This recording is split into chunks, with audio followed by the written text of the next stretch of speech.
우리가 그동안 이제 성경 전체를 이해하기 위해서 구약 성경을 전체를 한번 개관했고 또 신약 성경을 전체를 개관했습니다. 그리고 이제 신약 성경이 기록이 된 그 이후로부터의 이 교회의 살을 우리가 함께 보았고, 그리고 교파가 오늘날 이렇게 장로교, 감리교, 천주교 또 여러 가지 교파로 나눠진 이런 배경들을 우리가 살펴보았습니다. 이제 오늘은 구체적으로 그러면 성경을 연구하는 방법을 여러분에게 좀 말씀드리고자 합니다. 그래서 여러분이 이제 이 성경을 읽을 때 성경을 연구하는 방법을 여러분이 좀 배우시면 이 눈이 탁 뜨여져요. 성경을 읽을 때 이게 무슨 뜻인지를 이해를 하게 됩니다. 그래서 오늘은 성경 연구하는 방법에 대해서 좀 설명해 드리겠습니다. 성경을 잘 모르는 사람들은 이렇게 생각합니다. 처음에 이제 이 성경을 읽는 사람은 성경은 이스라엘의 구약을 읽게 되면 성경은 이스라엘의 역사책이네, 이렇게 이해하는 사람도 있습니다.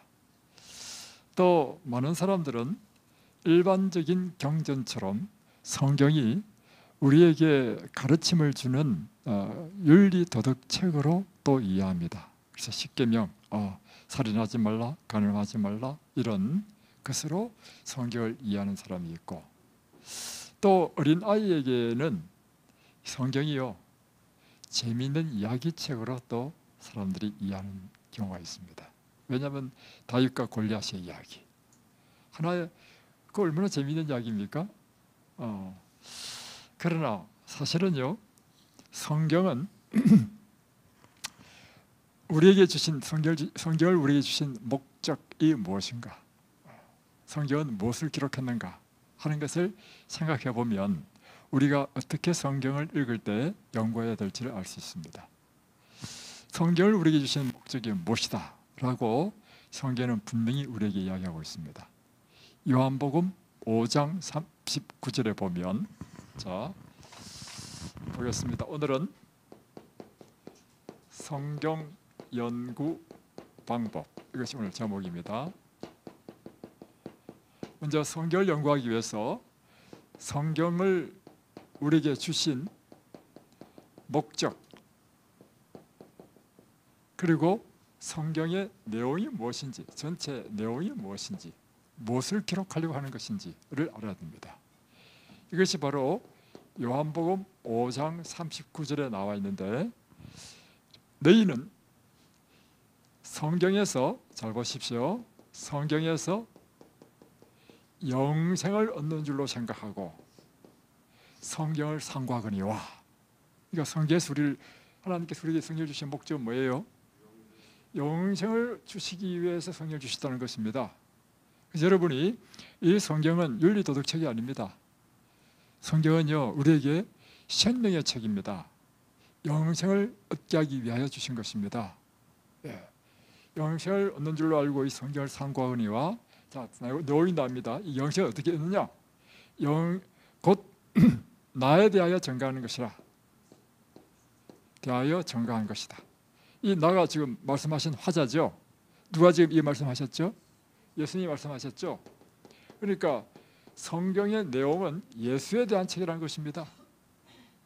그리고 그 목적은 영생을 주기 위한 것이다. 그러면 영생은 누구로부터 온다는 것입니까? 예수로부터 온다는 것입니다. 이게 성경 전체의 목적이고 내용입니다. 그러므로 여러분이 성경을 읽을 때 어떤 관점으로 읽어야 되느냐면, 영생을 얻는 목적으로 성경을 읽어야 되고, 다음에 이 성경을 읽을 때 누구를 발견해야 되느냐면 예수를 발견해야 돼. 그러니까 성경을 읽을 때 여러분 예수님을 만나야 돼. 자, 그렇다면 성경은 구약과 신약이 있잖아요. 자, 구약은 예수님 오시기 전에 기록된 것이고, 신약은 예수님 오신 이후에 기록된 것이죠. 그래서 신약은 온통 예수님에 대한 얘기입니다. 실제적으로 예수님이 이 땅에 태어나신 것, 이곳에서 봉사하신 것, 치료하신 일, 죽으신 것, 부활성전하신 이야기, 다음에 예수님의 제자들의 그 글들도 보면 다 예수님에 대한 이야기야. 그래서 신약을 우리가 읽으면 이 성경 전체 내용을 이해하는데 어려움이 없어요. 그 신약, 그래서 제가 늘 여기 오신 분들한테 먼저 읽으라는 책이 있죠. 신약 성경에 마태, 마가, 누가, 요한복음을 먼저 읽으십시오. 그런데 문제는 구약입니다. 이 구약은 예수님 오시기 전에 기록된 것이기 때문에 예수님에 대한 이야기가 없어요. 예수란 이야기가 단 한마디도 안 나와요. 예, 그렇죠. 그런데 이 구약도 결국에는 누구에 대한 이야기를 했습니까? 예수님을 전가하는 이야기다. 그럼 구약도 지금 누구를 설명하고 있어요? 그러면 여기 있어서 여러분, 이 구약은요 예수님에 대한 책입니다. 그런데 예수의 이름이 없어. 그렇다면 구약에 뭐로 되어 있냐면 다 스토리야. 역사, 이야기, 뭐 여러 가지 사건. 그럼 여러분이 무엇을 발견해야 되냐면 구약의 이스라엘의 역사와 또 여러 가지 사건들을 통해서 누구를 볼 수 있어야 되냐면 예수를 봐야 됩니다. 구약은 다 표상과 상징으로 나타났는데 그 표상과 상징은 이스라엘의 역사를 통해서 나타났어요. 아니면 무슨 사건을 통해서, 예를 들면 이와 같은 사건이죠. 예를 들면 지난번에 룻기에 대해서 공부했죠. 룻기 이야기잖아요. 아주 재미있는 이야기잖아요. 룻기에 단 한 번도 예수님 이야기 나옵니까? 안 나와요. 그러나 룻기는 완전히 예수님에 대한 이야기입니다. 자, 설명해 줄게요. 나오미와 룻이 과부가 돼가지고 지금 다시 베들레헴에 돌아왔잖아요. 그런데 옛날에 사실은 땅도 다 팔고 집도 다 쳐버려가지고 모압 땅으로 갔다가 그곳에서 쫄딱 망하고 표현이 좀 이상하지만 쫄딱 망하고 다시 이제 살 길이 없었어요. 이제 베들레헴에 다시 돌아왔단 말이에요. 그러니까 그들이 먹고 사는 일은 뭐만 해야 되느냐면 남 추수할 때 그 밭에 가지고 이삭 줍는 일만 해야 된단 말이에요. 그래가지고 이 룻기와 나오미, 그 시어머니와 나오미죠. 근데 어느 날 이들의 구세주가 나타났어. 누구였죠? 보아스입니다. 보아스. 이 보아스가 룻과 결혼하면서 이 모든 인생의 문제를 다 해결합니다. 그런데 왜 결혼하게 되느냐? 이스라엘의 율법에 의하면 이렇게 친족이 가난하게 되고 있던 땅도 다 팔게 되면 가장 가까운 친족이 판 땅을 대신 돈을 주고 팔아주고 사주고 다음에 과부가 되었다. 그러면 이 사람과 결혼해가지고 자식까지 낳아줘야 돼. 야, 여러분, 이스라엘 법이 좋은 법입니까? 이게요, 이 자비의 법인 거야, 자비의 법. 그러니까 우리 인간의 생각으로는 야, 좀 이상하다지만요, 하나님의 관점에서는 생명적인 차원에서 늘 보는 것입니다. 생명적인 차원을 볼 때 나오미와 룻을 구원할 수 있는 유일한 방법은 뭐예요? 집도 절도 없다. 땅을 대신 물어줘서라도 땅을 만들어주고 또 그 땅을 이어갈 자식이 없다. 결혼해가지고 자식도 낳아줘야 돼. 여러분, 그래서요, 이 성경을요 윤리 도덕으로 이해하면요 이해가 안 됩니다. 그래서 처음에 이 성경이 우리나라 땅에 들어왔을 때 양반들이요 성경책 읽다 보니까 어저께 봤죠. 창세기 38장 시아버지와 며느리와 결합해가지고 애를 낳았다. 근데 그 아이가요 마태복음에 보면 예수님의 조상이 됩니다. 그러니까 우리는 상식이 이해가 안 되죠. 이건 사람의 차원이라 사람의 차원의 이상입니다. 성경은 우리에게 뭘 가르치냐면 생명의 차원을 가르치는 것입니다. 그런데 이걸 이해하지 못한 윤리 도덕을 가르쳤던 유교적인 사람들이 양반이 딱 보니까 쌍놈의 책이야. 그죠? 그래서 여러분 이 생명적인 차원에서 이해를 해야 됩니다. 이 보아스는 뭐냐? 이렇게 같이 가장 가까운 친족이 가난하게 된 이 친족을 대신 땅을 사주고 하는 것을 바로 뭐냐면 기업 물을 자 또는 이스라엘 말로 고엘이라고 합니다. 이 보아스는 누구를 상징하죠? 우리가 지금 죄로 인해 가지고요 죄를 지으면서 일어난 일이 있습니다. 우리가 갖고 있는 특권을 다 빼앗겼어. 첫 번째, 우리의 의옷이 벗겨져 버렸습니다. 그래서 부끄러워가지고 나뭇잎으로 옷을 만들었죠.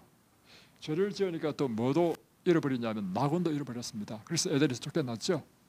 또 죄를 지으니까 뭐도 잃어버렸습니까? 영생도 잃어버렸습니다. 그러니까 죄로 인해서 잃어버린 것이 우리 인생이야. 지금 이 우리의 이야기, 이 이야기는요 누구 이야기 아니라 우리의 이야기야. 그런데 우리에게 다시금 영광의 옷을 주시고 잃어버린 영생을 주시고 잃어버린 땅도 주시고, 그래서 새하늘과 새 땅이라 하잖아요. 새하늘과 새 땅. 이 주실 분이 누구예요? 우리의 기업 물을 자 보아스, 그분은 곧 우리의 예수님이시다. 그래서 구약에 보면 예수님 이야기 하나도 없지만 이 이야기가 누구의 이야기라고요? 그래서 이 성경은 우리에게 영생을 주시기 위하여 기록됐는데 그것은 곧 모든 성경 이야기가 나에 대한 이야기다. 이제 이해되시죠? 그래서 지금부터 성경 창세기 1장부터요 이제 예수님을 발견하는 방법을 여러분에게 가르쳐 드릴 테니까 앞으로 이런 방법으로 성경을 연구하시면 이것이 여러분에게 영생이 되는 것입니다. 창세기 1장부터 지금 오늘 내가 이제 방법을 가르쳐 드리겠습니다. 다시 한번 말씀드리면 신약 성경을 읽을 때는 어려움이 없습니다. 왜냐하면 표상 상징이 없어요. 왜냐하면 직접 예수님에 대한 이야기를 해주니까. 구약을 읽을 때 어려워요. 구약은 예수님 이야기 하나도 없고 다 이스라엘 역사야. 사건들. 그럴 때 이것이 이스라엘 역사가 아니고 사실은 예수님을 우리에게 나타내기 위하여 이스라엘을 택하시고 그 역사를 통해서 하나님께서 어떻게 인간을 구원하는 일을 이루시는지를 우리에게 보여주기 위함이다. 이렇게 이해하시면 된다는 거죠. 자, 창세기 1장부터 보겠습니다.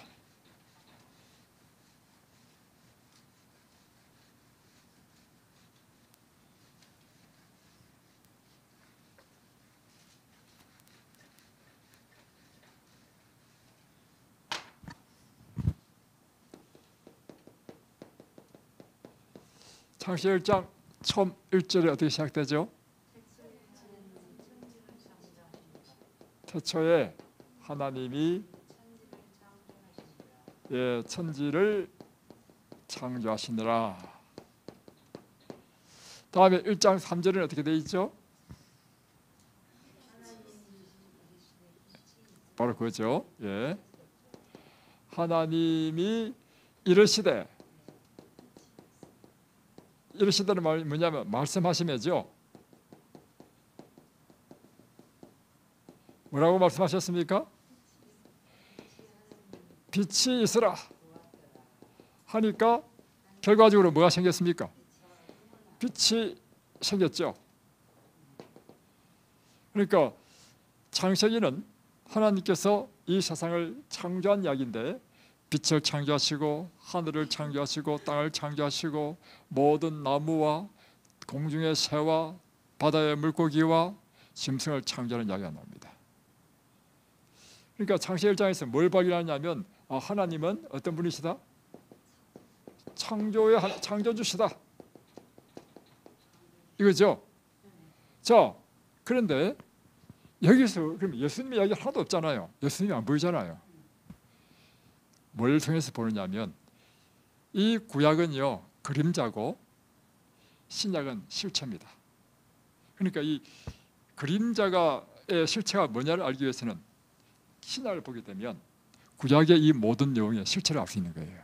자, 이 창세기에 대한 실체가 어디냐면 요한복음 1장 1절 읽어보십시오. 신약성경 네 번째 책. 태초에 말씀이 계시니라.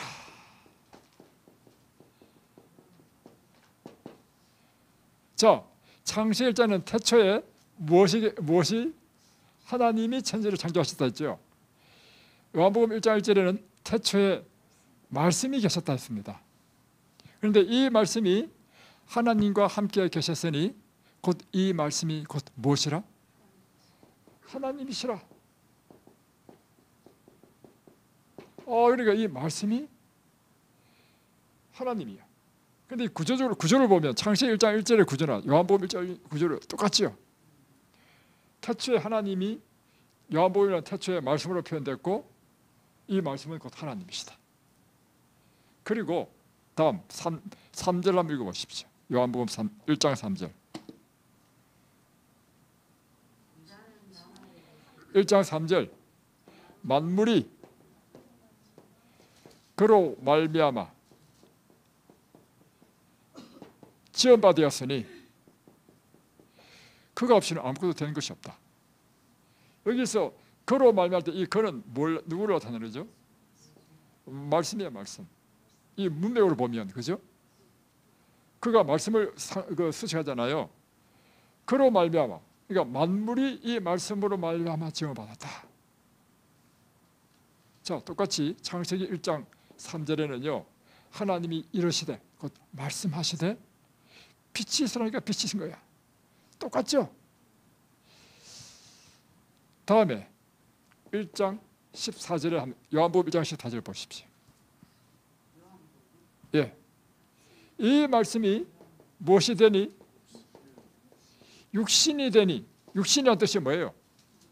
사람이 됐다는 사람. 사람이 되어 우리 가운데 오셨는데 그 영광을 보니까 독생자의 영광이요 진리와 은혜가 충만하신 누구시더라? 예수님이시다. 자, 그러니까 지금 창세기 1장의 태초에 이 천지를 말씀하신 이 하나님은 누구시라고요? 예수님이시다. 그래서 예수님은 창세기 1장에 천지를 창조하신 그분이시다. 이해되십니까? 좀 어렵습니까? 찾지 못하시면 그냥 보기만 보십시오. 제가 다 말씀드리겠습니다. 다음, 이번에는 창세기 2장을 보겠습니다.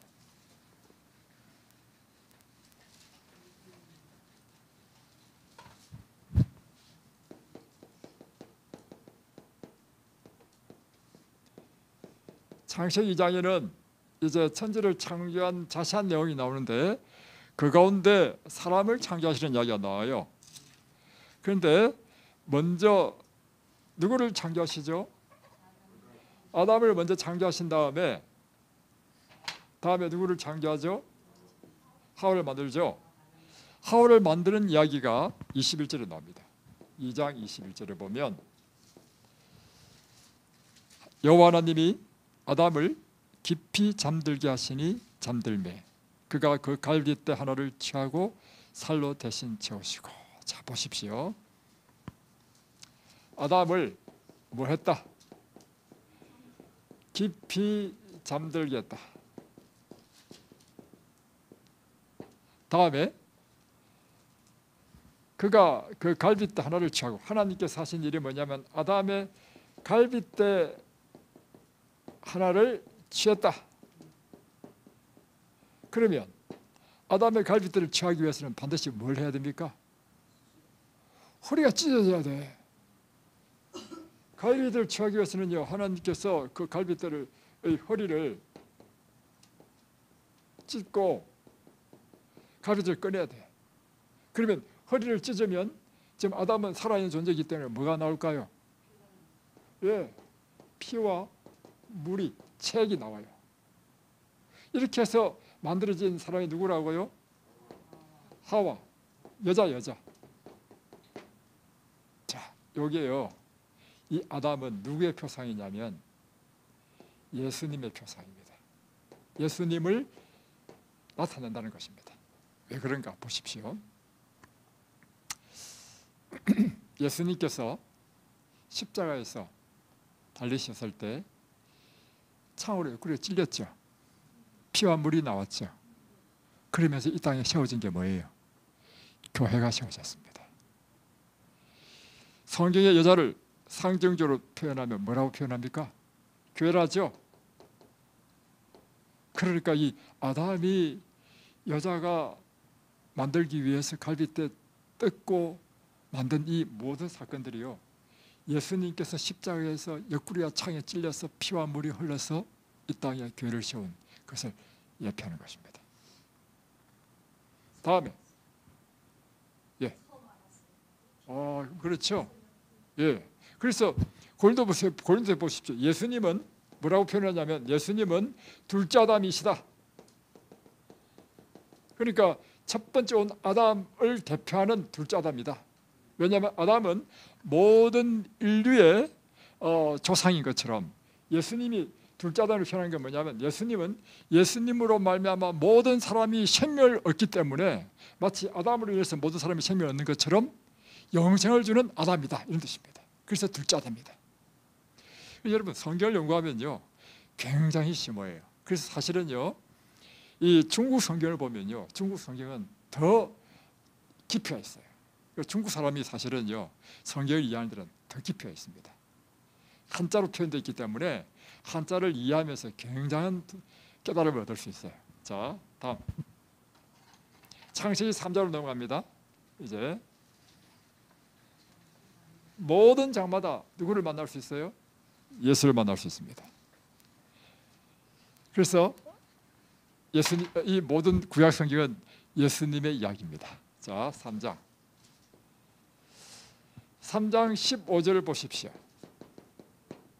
15절을 보면 이제 인간이 범죄하고 난 이후에 하나님께서 이 아담과 하와에게 나타나서 죄를 짓고 난 다음에 인간은 사망의 존재가 됐죠.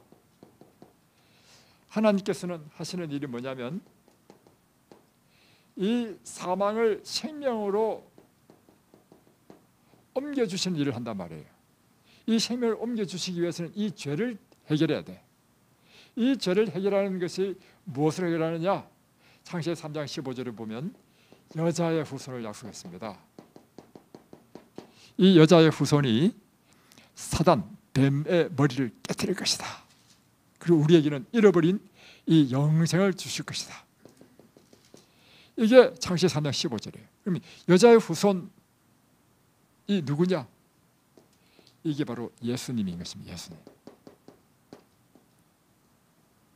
자, 왜 예수님은 창세기 3장 15절에 여자의 후손으로 상징되었는가? 표상되었는가? 사실 이 세상에 태어나는 모든 사람은 다 누구의 후손입니까? 아담의 후손이죠. 여러분 누구의 후손이에요?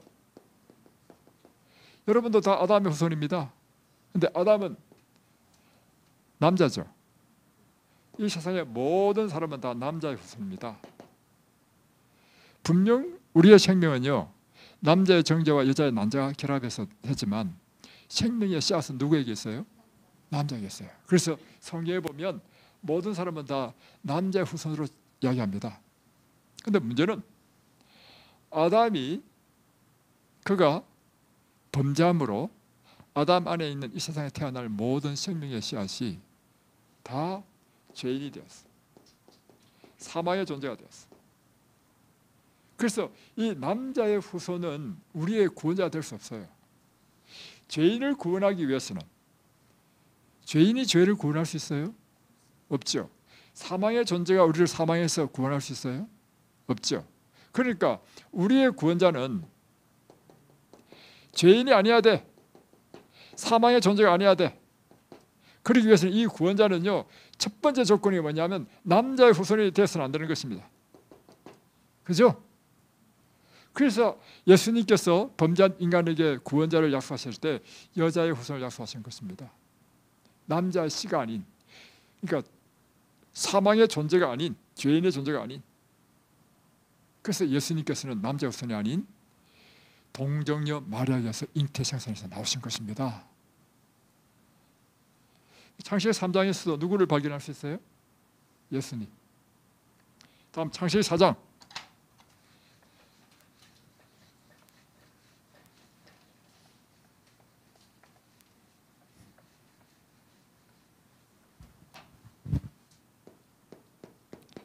창세기 4장 넘어가면 무슨 이야기가 나옵니까?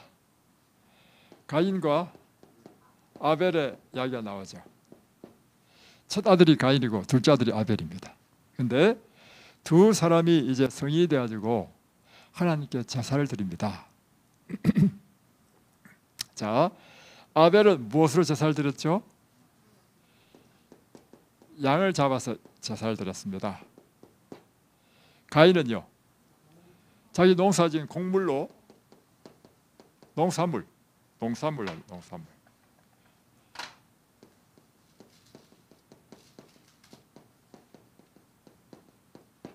자, 그런데 하나님께서 누구의 제사는 받으시고 누구는 제사는 안 받으셨습니까? 아벨의 제사는 받으셨는데 가인의 제사는 안 받으셨어. 받는다 안 받는다는 것은 뭐냐면 돌을 쌓고 돌을 이렇게 쌓아요. 돌단을 쌓은 다음에 이 위에다가 이제 재물을 올려놔.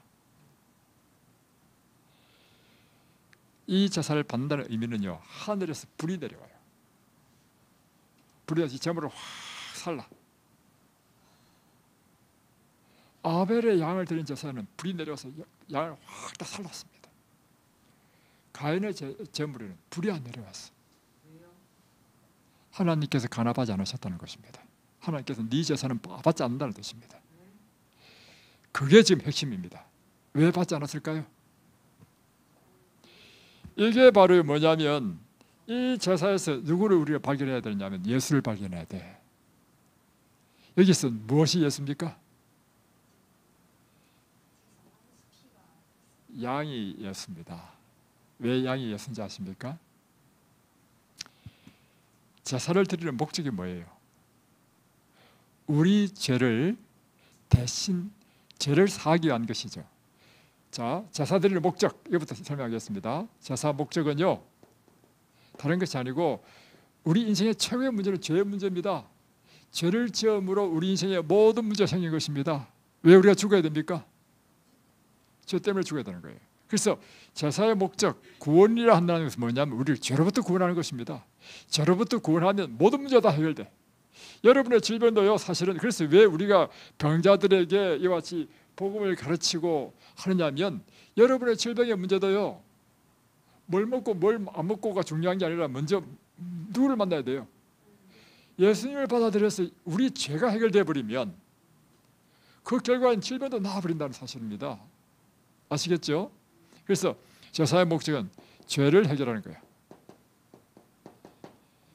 자, 그런데 죄를 해결하기 위해서는 죄는 반드시요, 어떻게 해야 제가 사함을 받고 없어집니까? 자, 1번 돈을 많이 낸다. 그러면 죄가 사해질까요? 두 번째, 선행, 착한 일을 많이 한다. 사해질까요? 안 사해집니다. 이걸 아셔야 돼. 죄는 오직 한 가지 방법밖에 없어요. 죄의 값은요, 생명의 값, 생명을 지불해야 돼.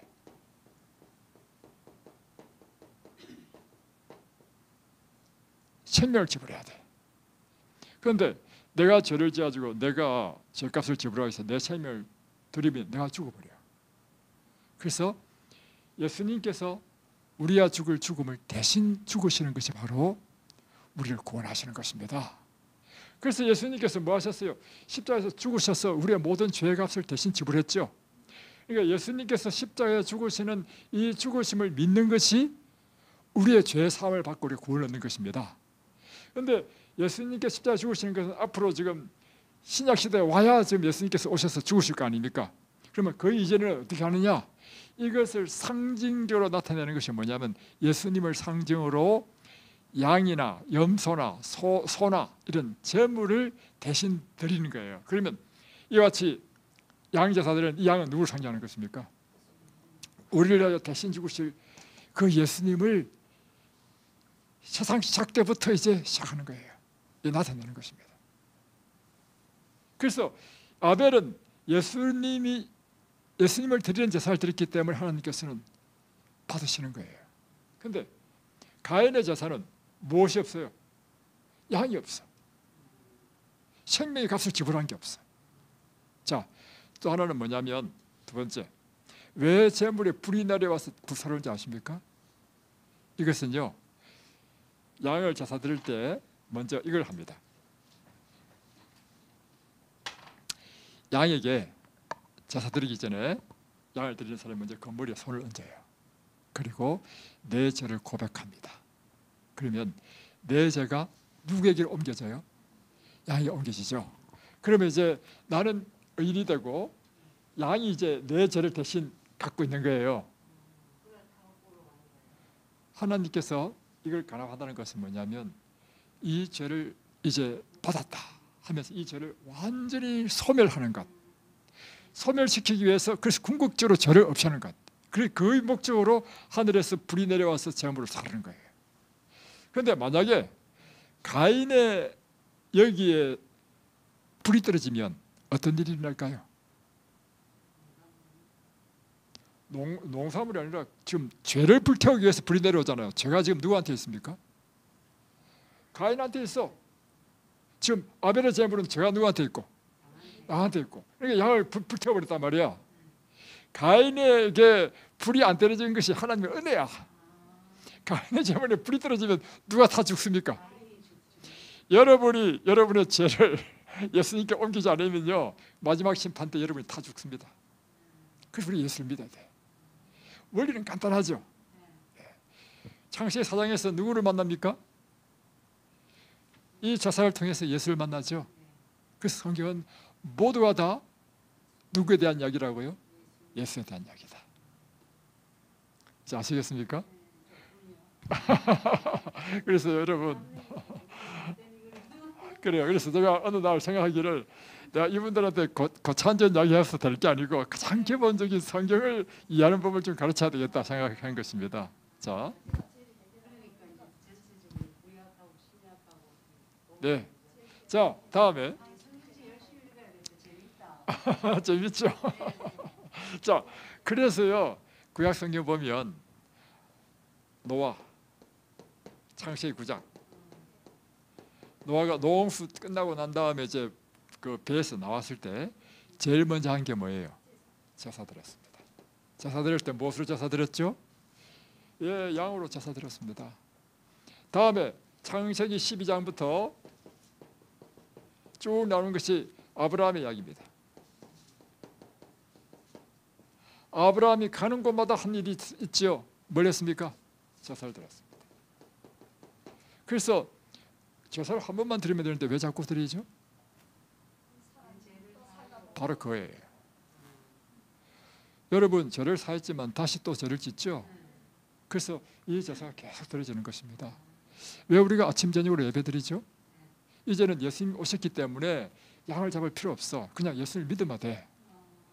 아침 저녁으로 우리가 끊임없이 우리의 죄를 씻는 일을 하는 것입니다. 네, 이해되시죠? 아, 쉽죠? 자, 이제 이렇게 아시고 성경 읽어보면 성경이 재밌습니다. 다음에 이제 창세기 22장으로 넘어가겠습니다.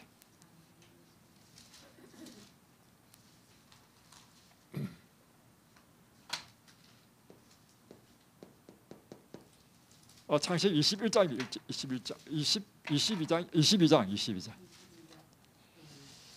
창세기 한번 봅시다.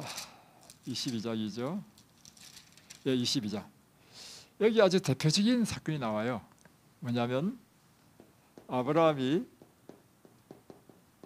하나님께서 아브라함에게 그의 독생자 외아들 이삭을 모리아산에 제물로 드리라는 거예요. 이야기했죠 제가. 어이고 여러분, 그러니까 여러분 성경을요 자꾸 인간적인 관점으로 이해하면요 이해가 안 됩니다. 이런 하나님이 진짜 하나님일까? 이거죠? 말이 안 되죠.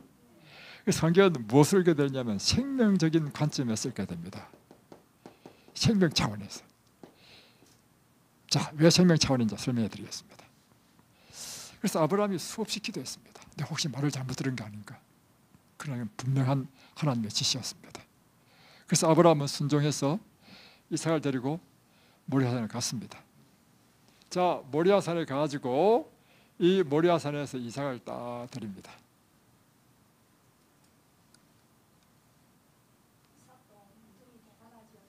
대단하죠? 그렇죠.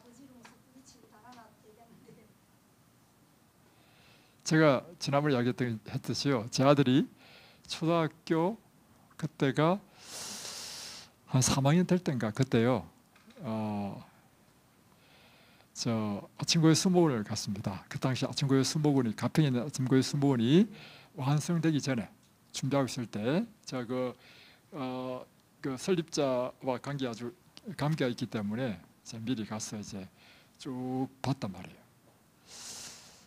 보는데 원래 그 계획이 비브리칼 가든을 만드는 것이었습니다. 성서 공원을 만드는 것이 원래 목적이었어요.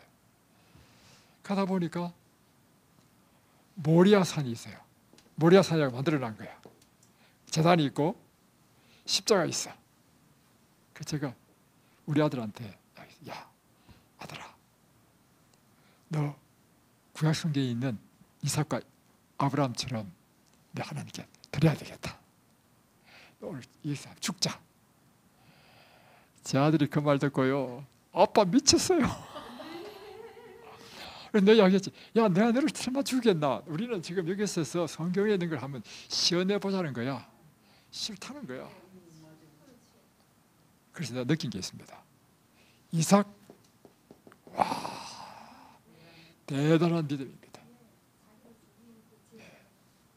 자, 이 이삭이 왜 아브라함으로 하여금 이런 일을 해가지고 칼로, 물론 칼 딱 찌르려 할 때 천사가 딱 막았잖아요. 왜 이삭을 이 모리아산에 드리는 이 일을 했을까요?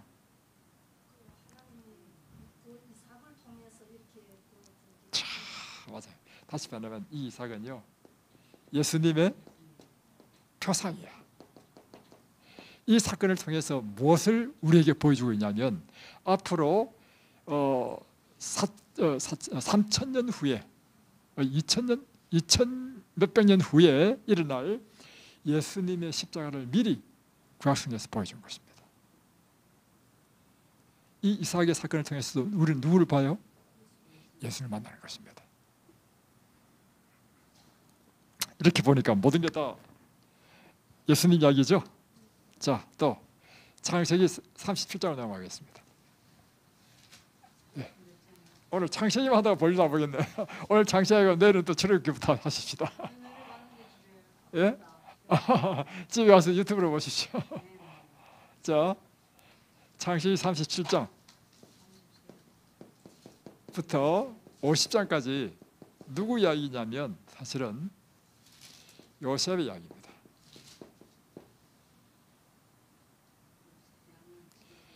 그러면 창세기 37장부터 50장까지 이렇게 길게 요셉을 이야기했다면 요셉은 왜 요셉을 이야기했을까요? 요셉이 누구의 표상이라는 것입니까? 예수님의 표상이라는 것입니다. 왜 예수님의 표상이냐? 자, 요셉이 다른 형제들보다 특별했죠. 모든 품성과 이해 있어서 다른 형제보다 더 고상하고 아주 그런 사람이었습니다. 그러다 보니까 아버지의 사랑을 받아. 아버지의 사랑을 제일 많이 받죠. 바로 예수님은 하늘 아버지의 사랑받는 자였다.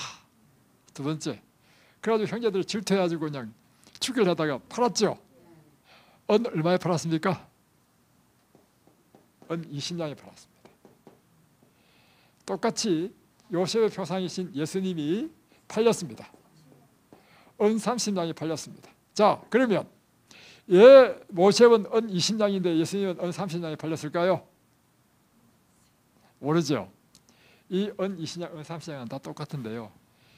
종의 몸값입니다. 다시 말하면 요셉 시대에는 은 20냥이 종의 몸값이었고 예수님 당시에는 인플레이가 됐어. 그래서 30냥이 팔린 거예요. 표상이죠. 여러분, 이 성경은요, 제가 할 이야기가 너무 많아. 앞으로 천천히 한번 이야기해 볼 테니까 한번 들어보십시오. 그리고 이제 오늘 제가 출애굽기까지 다 하려는데 시간 다 지나서 이제 창세기까지만 하고 내일 출애굽기 하겠습니다. 자, 자, 여러분, 우리가 이제 길을 가더라도요, 산에 가든지 어떤 골목길 가더라도 반드시 무엇이 있습니까? 길이 있죠. 길이 아닌 곳으로 가게 되면 엄청 고생하죠. 우리 몸이 상하죠. 이 땅에서만 길이 있는 것이 아니라요, 어디에도 길이 있냐면 바다에도 길이 있어요. 바다 길이 없는 것 같죠? 길이 있습니다. 아무데나 가면 안 됩니다. 그래서 이걸 해도래, 해도. 그러면 공중에도 길이 있을까요? 공중에도? 비행기도 뭐 허벌판이 허공중이라서 아무데나 가는 게 아닙니다. 길이 있어요. 그것이 항해도입니다. 그렇다면 이 세상에 모든 건 다 길이 있는데 인생에도 길이 있을까요? 인생의 길은 뭡니까? 예, 성경입니다. 성경. 인생이 왜 이 길대로 안 가면 어떻게 됩니까?